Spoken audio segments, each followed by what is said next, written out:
আসসালামু আলাইকুম। সকাল সকাল ঘুম থেকে উঠে হালকা পাতলা কিছু নাস্তা করেই চলে গেলাম কাজের উদ্দেশ্যে। আজকে মূলত কাজের উদ্দেশ্য ছিল পাটের জমিতে। পাটের জমিতে মূলত কিছু কিছু স্থানে অনেক পরিমাণ আগাছা জন্মেছে এবং কিছু কিছু স্থানে পাট অনেক বেশি পরিমাণ জন্মেছে। আর যেসব স্থানে বেশি পরিমাণ পাট জন্মেছে সেই সব স্থান থেকে আমরা কিছু পাট উঠিয়ে দেব বা উপড়ে দেব।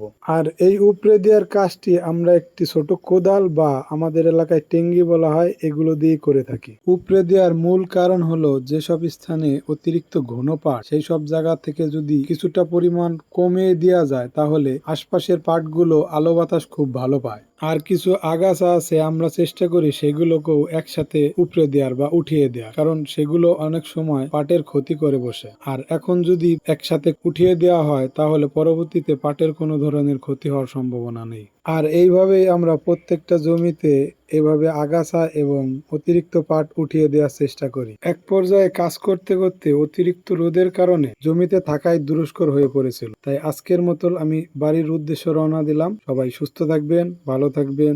আল্লাহ হাফেজ।